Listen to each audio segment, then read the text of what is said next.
Hello and welcome to Vlogmas Day 16. Yesterday was absolutely crazy. I managed to put out the Vlogmas Day 15 video out on the day of the 15th. So as I'm recording this today, filming, it's actually Sunday about 9:30 and we're about to head out.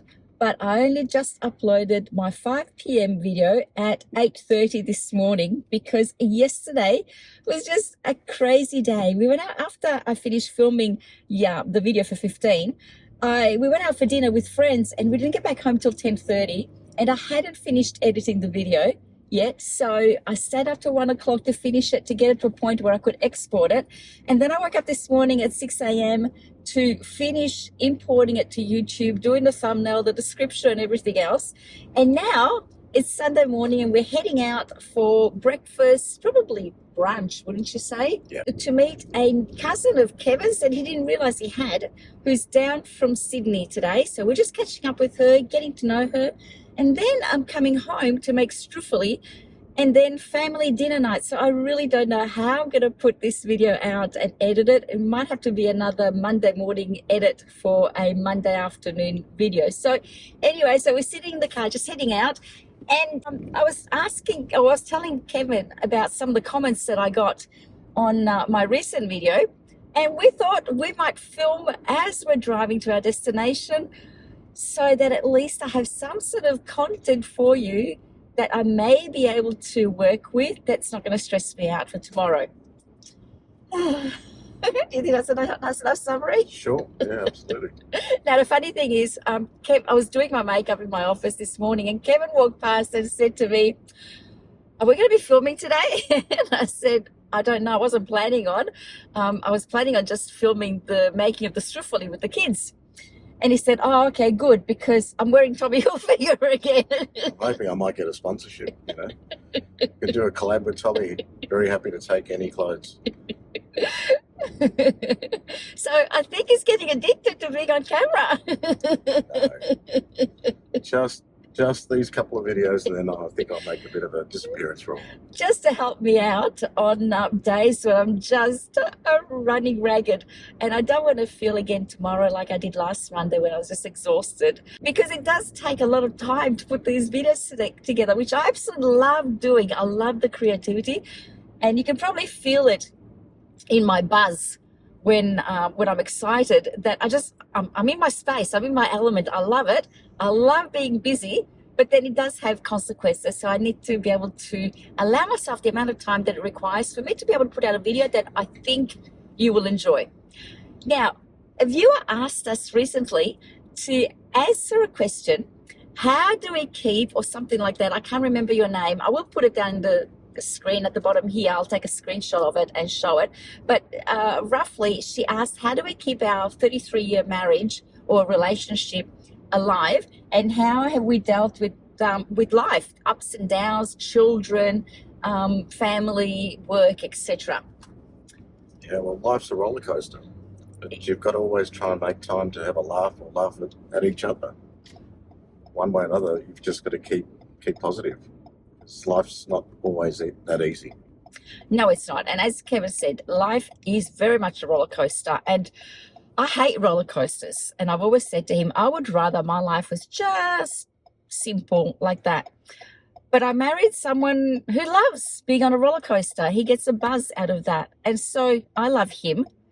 And so I have learned to take the highs with the lows and know that when there is a low spell and life just feels like, oh my God, are we ever going to get out of this slump? I know that life is a roller coaster, and if we've just hit a slump, I know that there's another high on the horizon, and I just have to breathe in and breathe out every day until we get through to the next high. But make the most of the high, because I know that the higher the peak, the lower the trough is going to be the next time. So it's just managing that, and sometimes life is definitely not easy. You just have to breathe through those moments and remember what it is that you're living for.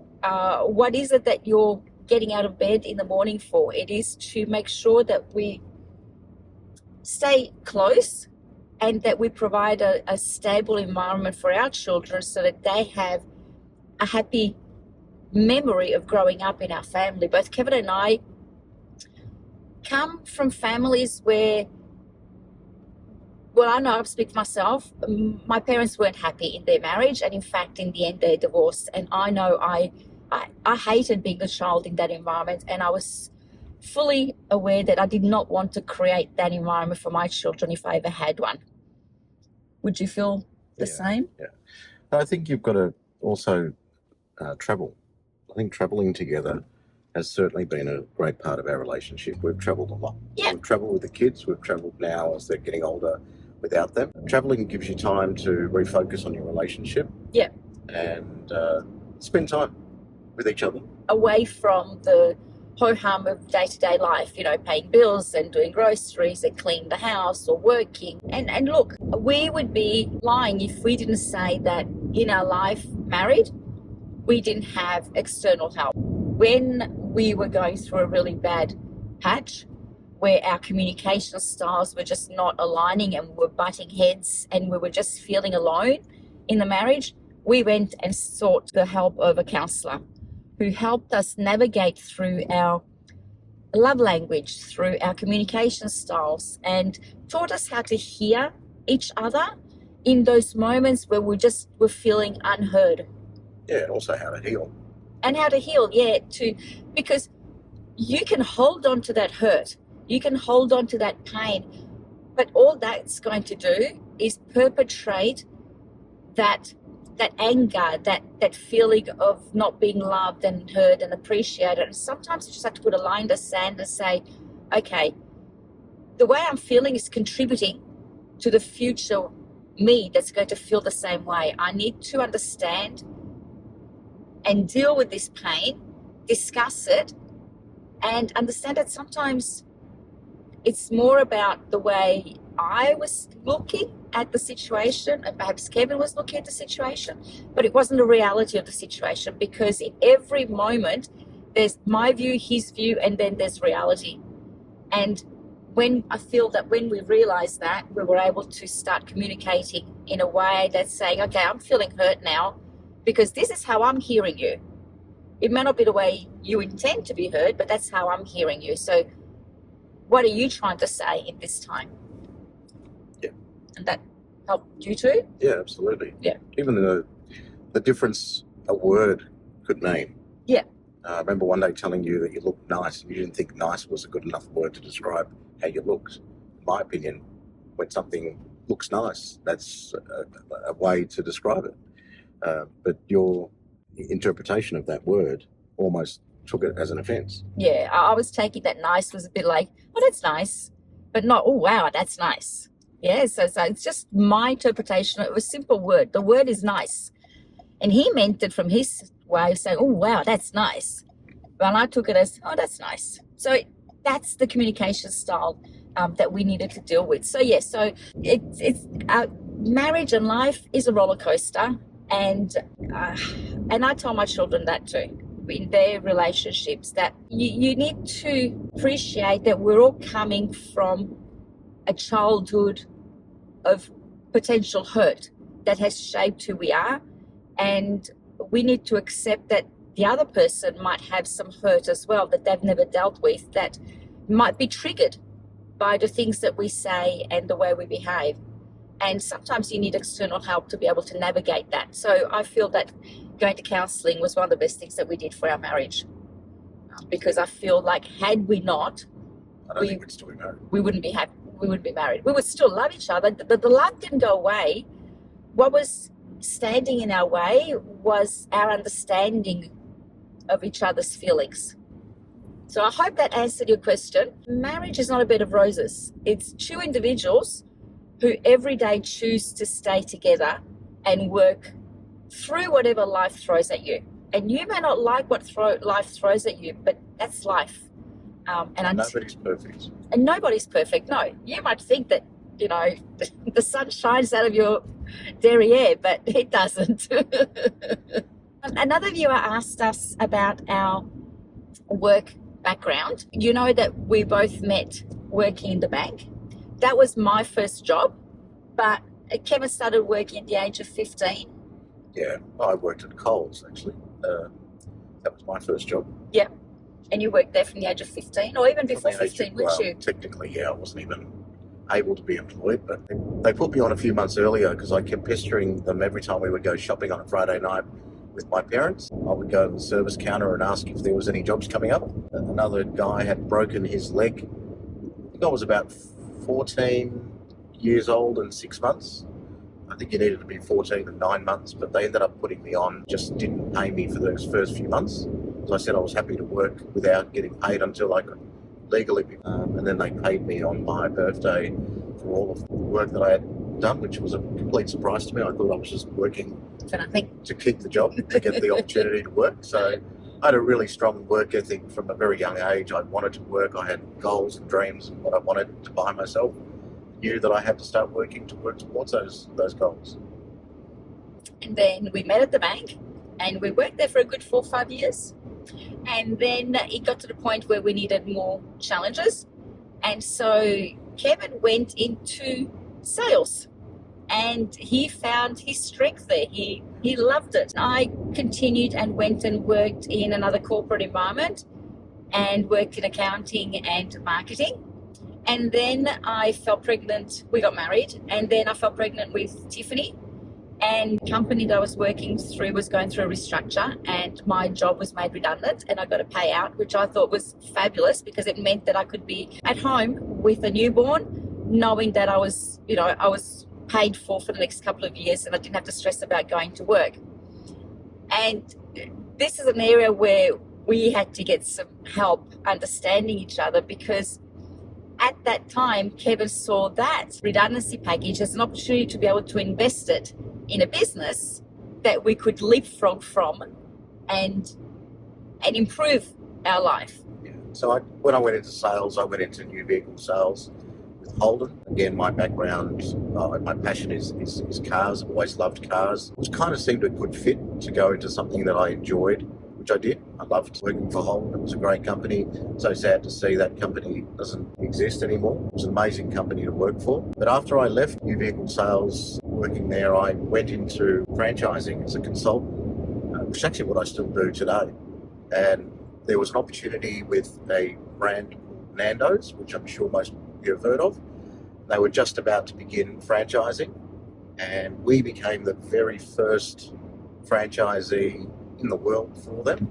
The store we owned was in St Kilda in Melbourne, and it was a rundown company-owned store that was actually losing money, that I saw an opportunity in getting in at a cheaper price. We were young, we were still in our late 20s, and Deb was no longer going to be working, so we needed to increase our income. And it was hard work.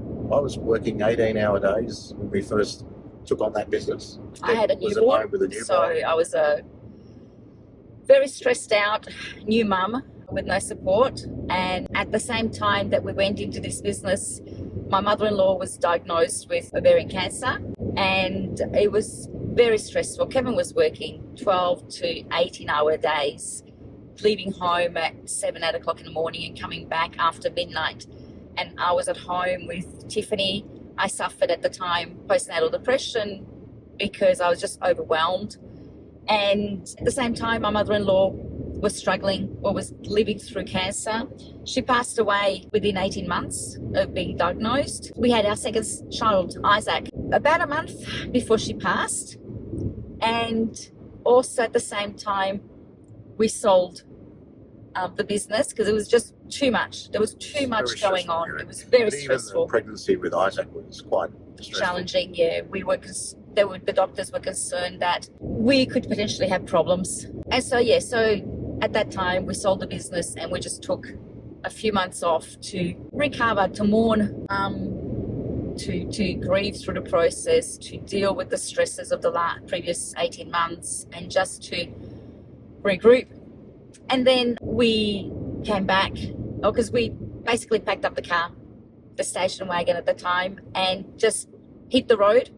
And we just travelled through the east coast of Australia, spending a couple of nights here, a couple of nights there. No plans. No plans. Just booked. I think we had the RACV book and a mobile phone, Yeah. and you would book ahead. If there was a vacancy, we would stop. If not, we'd drive to the next town. That was kind of an adventure. Obviously, with 2 little babies in the back, was Hard. challenging. Yeah. But we made it work, and we travelled a fair bit. Yeah.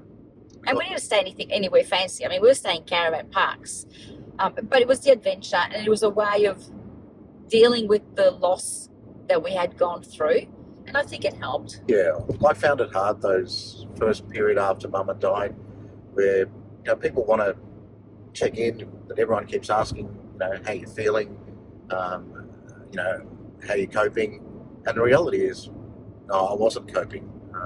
I'd watched my mum slowly die with cancer. It's not an instant thing, and you sort of just watch this person you love deteriorate and become almost powerless. And Mum was a really strong person. She was a really strong woman, loved by nearly everyone that I know that knew her. And her funeral was incredible. There was so many people at the church for her funeral. Just showed how many people she'd impacted in her life. But I was so sad during that period and so emotional.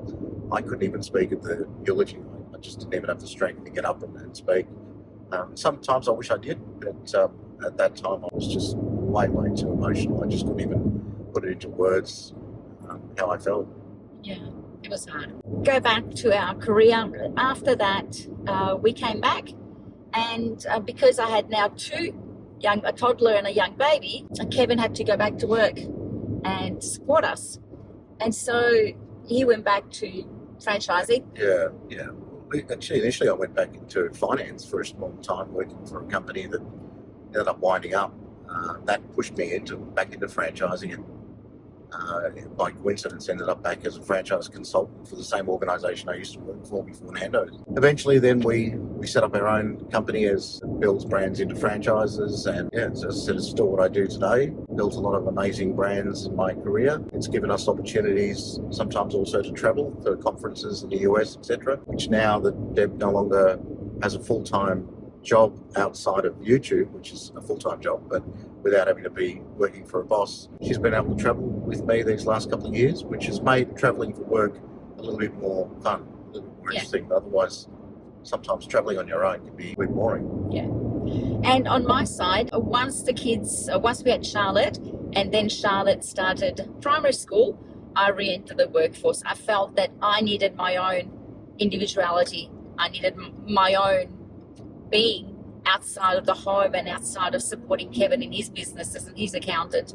So I went and worked elsewhere and started developing my own career outside of the home and his business. And I did that up until 2 years ago, where I resigned and basically became self-employed as a struggling YouTuber content creator.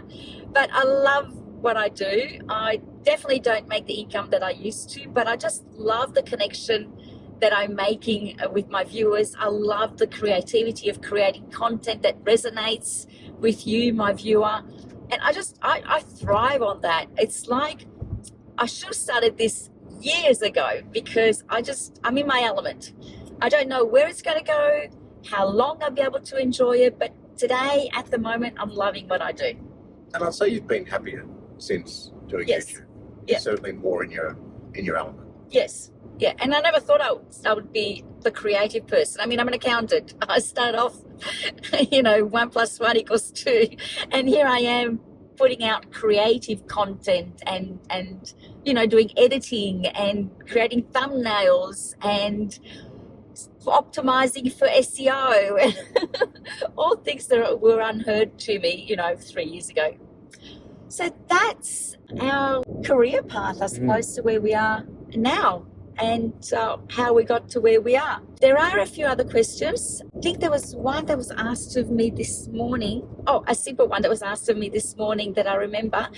Apparently, a viewer commented that, and I'll put her name down here when I'm editing, I seem to be glowing, and she wanted to know what I'm taking at the moment. I'm taking collagen powders in the morning with my coffee. I've been doing that for a good 2 years. I tried the Collagen Co. and I loved it. And there's another brand that I'm using now, protein something rather, that I'm using, which I also love. But I feel like ever since I've started using a collagen additive in my coffee, I feel like my hair, nails, and skin has started improving. Of course, I have to say makeup does help, and I am using currently, I'll put it up here on the screen for you. I've been using that for the last couple of weeks and I absolutely love it. Something that's got a bit of a glow, which I think helps the skin look better, definitely on camera and also in day-to-day life. I think that is it. I think this is probably going to be my filler video just so that I can get a breather, and then tomorrow I'll edit my Struffoli video with the family and Sunday night dinner, and then I think by Tuesday I'll be back on track to have regular content for you. I hope you enjoyed this video and are having a fabulous day wherever you are. Thank you, Kevin, for joining me again, even though Keep dragging me in. I keep dragging him into these videos. But I think you've got a penchant, is that the word, for being on camera? You love it. I don't know what that word means. I think it's a French word that says that you have like a liking for it and a flair for it. Maybe I just like you. Oh, thank you. Thank you, guys. Have a fabulous day. See you tomorrow. Bye.